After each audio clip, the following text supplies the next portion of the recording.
Buenas y bienvenidos a esta clase de diagnóstico diferencial de metaanálisis. Lo primero, presentarme, yo soy Marta Pastrana, estudié en la Universidad de Navarra y si el coronavirus me deja seré residente dentro de poquito.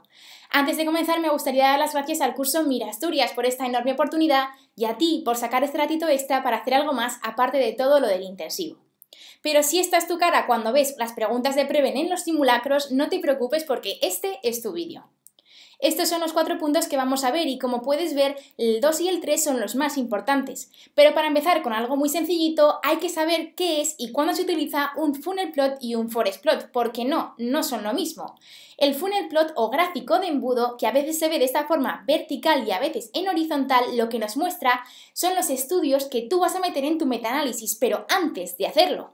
Y es importante que te des cuenta de que hay puntitos que son estudios a cada lado de la flecha, de la línea. ¿Por qué?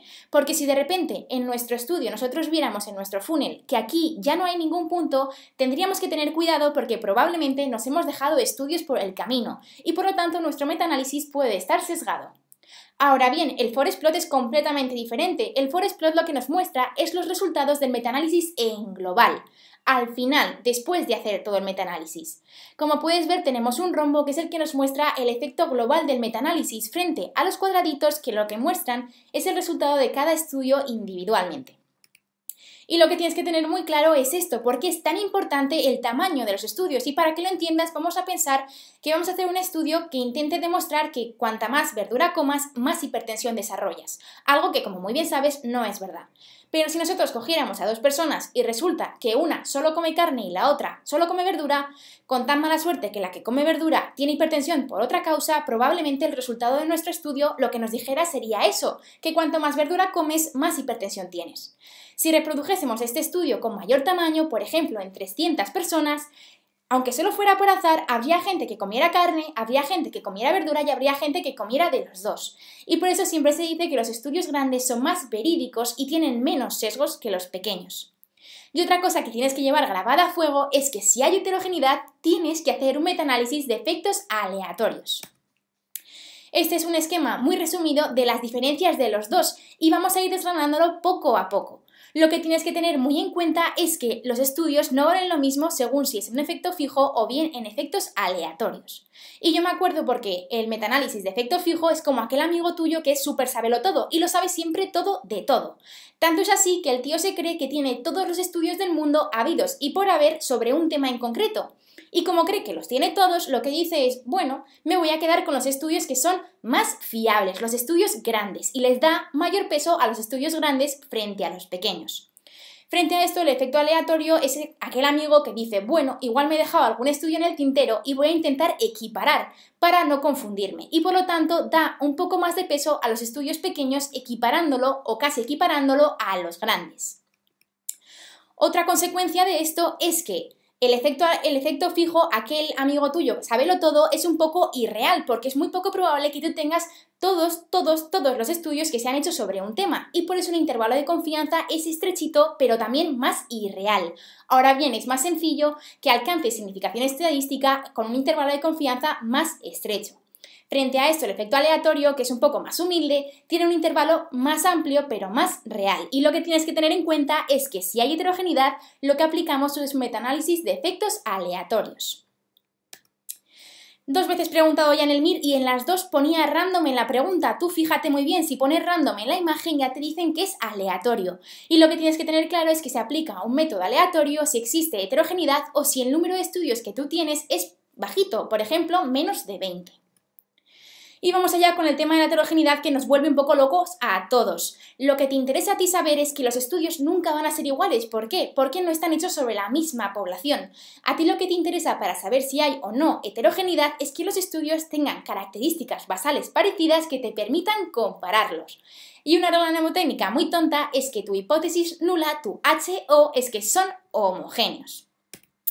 Para explicártelo es como si cogiéramos una población para un estudio de toda esta marabunta de gente. Nosotros hemos cogido la del tío vivo, pero por azar, todas estas personas son distintas.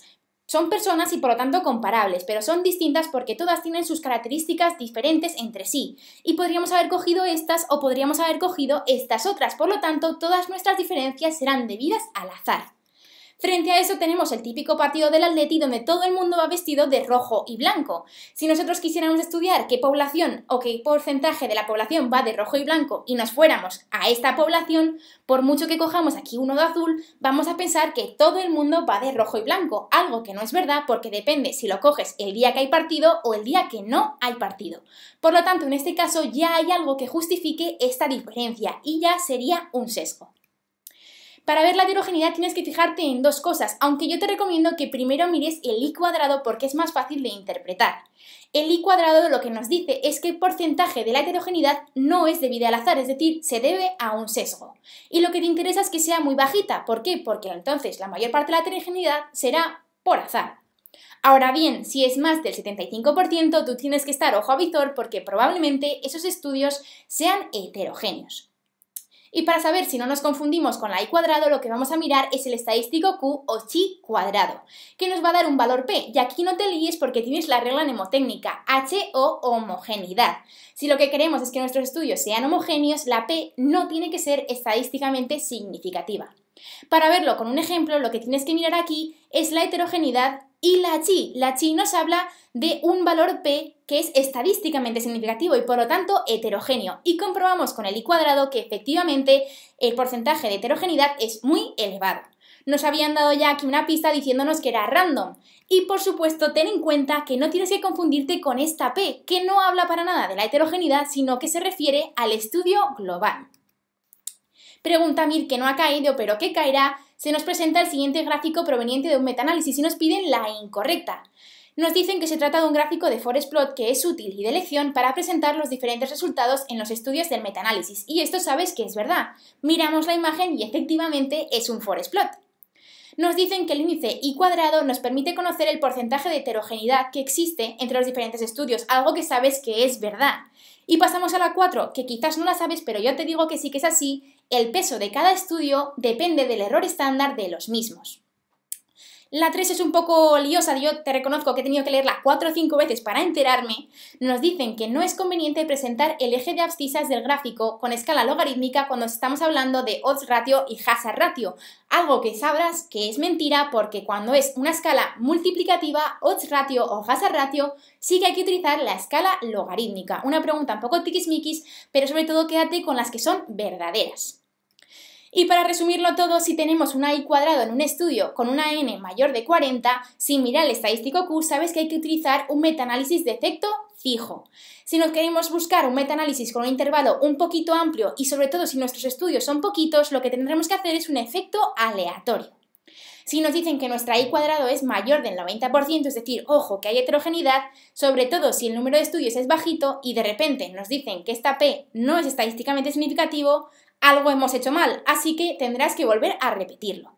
Y si lo que queremos es intentar dar mayor peso a los estudios grandes y menos a los pequeños, sin saber o no si el intervalo de confianza va a ser estrecho o no estrecho, tú ya sabes que lo que tienes que hacer es un metaanálisis de efecto fijo. Y con esto te vuelvo a dejar el resumen porque probablemente tengas la cabeza como un bombo. Tú no te preocupes, para el vídeo y revísalo porque ya te lo sabes. Con esto está todo dicho, tú no te preocupes y en las preguntas de preventiva, mantén la calma y usa la lógica porque seguro que das con la respuesta adecuada. ¡Ánimo!